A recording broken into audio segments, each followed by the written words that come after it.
एक राज्य में एक राजा था। उस राजा की 3 रानी थी। बड़ी रानी बहुत ही खूबसूरत थी और एक अच्छे चरित्र की एक अच्छी इंसान थी। मझली रानी और छोटी रानी बहुत ही बूढ़ी थी और बड़ी रानी से बहुत ही जल्दी थी। राजा बड़ी रानी को बहुत ही पसंद करता था। ज़्यादातर समय बड़ी रानी के साथ बिताता था। उस राज्य में हर साल एक मेला लगता था और बड़ी रानी को मेला बहुत ही पसंद था। तीनों रानी मिलकर राजा के पास मेले जाने के लिए जिद करने लगी, पर राजा राजकाम में व्यस्त रहता था, इसलिए वो रानियों को मेले में नहीं ले जा पाता था। इसलिए राजा अपने पहरेदार के साथ रानियों को मेले में भेजता था, पर राजा के मेले में ना ले जाने पर बड़ी रानी को मन ही मन बहुत ही दुख होती थी। राजा मेले में ना जाने पर अपने पहरेदारों को बुला के तीनों रानी को मेले में ले जाने के लिए कहा और ये भी कहा तीनों रानी का ध्यान रखना और अच्छे से घुमा के लाना। इसके बाद तीनों रानी मिलके मेले में गए घूमने के लिए। मेले में जाके तीनों रानी बहुत ही घूमी। मझली रानी और छोटी रानी मिलके बहुत कुछ खरीदा और बड़ी रानी सिर्फ एक मिट्टी की गुड़िया खरीदी। मझली रानी और छोटी रानी मिलके बड़ी रानी से कहा, चलिए हम तीनों मिलके झूला झूलते हैं। मझली रानी और छोटी रानी को पता था बड़ी रानी को झूला झूलने में बहुत मज़ा आता था। बड़ी रानी ने कहा, चलो हम तीनों मिलके झूला झूलते हैं। फिर मझली रानी ने कहा, नहीं, हम दोनों यहाँ ही रुकते हैं, आप झूल के आओ। बड़ी रानी को तो झूला झूलना बहुत पसंद था, इसलिए उसने कहा, तुम लोग यहाँ ही रुको, मैं आती हूँ झूला झूल के।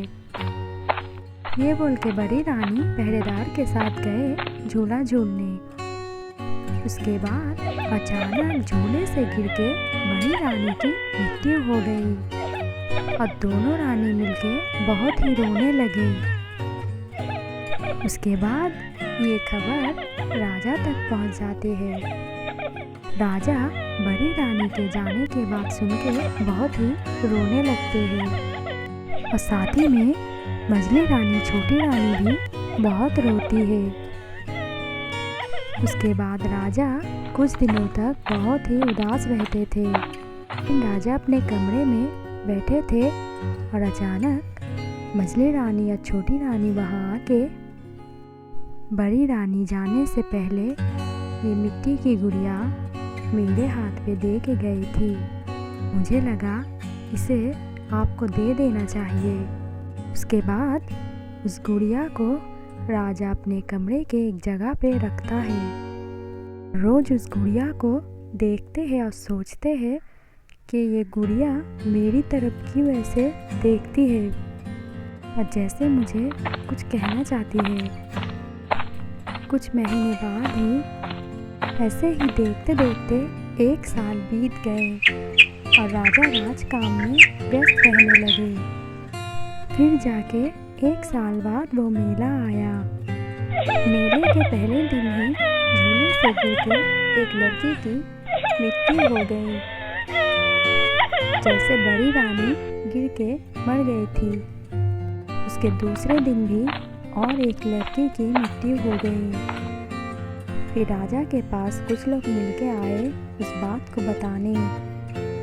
फिर राजा उस बात को लेके बहुत ही चिंतित होने लगे और राजा अपने रानियों के साथ वो बात बताने लगे। वो मिट्टी की गुड़िया को लेके मुझे शक होता है, उस गुड़िया में कुछ तो है। सब लोग बहुत ही सोच में पड़ जाते हैं। फिर राजा राज पंडित को महल में बुलाते हैं। तभी पंडित महल में आके राजा से कहते हैं, आपके बड़े रानी की आत्मा इस मिट्टी की गुड़िया में थी और अभी वो इस गुड़िया के अंदर नहीं है, अभी वो उस मेले में है, क्योंकि बड़ी रानी को मेला बहुत ही पसंद था और वहाँ ही उनकी मृत्यु हो गई। फिर राजा पंडित के साथ सब लोग मिलके उस मेले के पास गए। फिर पंडित ने राजा से कहा, आपकी बड़ी रानी की आत्मा उस झूले के ऊपर बैठी है। पंडित अपनी शक्तियों से रानी की आत्मा को सामने लाते हैं। फिर राजा रानी की आत्मा से कहते हैं, क्यों कर रहे हो आप ऐसा? मासूमों की जान लेके क्या मिलेगी आपको? तभी रानी कहती है, मैं इस दिन के ही इंतज़ार में थी, क्योंकि 1 साल पहले मैं इस मेले में आई थी 2 रानियों के साथ और मैं झूले से गिर के नहीं मरी थी। मझली रानी और छोटी रानी मिलकर झूले वालों को पैसा देके मुझे झूला से गिरा के मार डाली और जब तक मझली रानी और छोटी रानी को सज़ा नहीं मिलती तब तक मुझे मुक्ति नहीं मिलेगी। उसके बाद राजा दोनों रानी से पूछा, क्यों किया तुम लोगों ने ऐसा?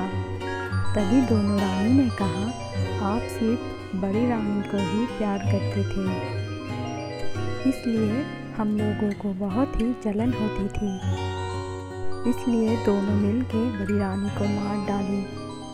फिर राजा उन दोनों की बातें सुन के बहुत ही गुस्सा हो जाते हैं और पहरेदारों को बोल के काल कोठरी में पूरा जीवन बंद कर देते हैं।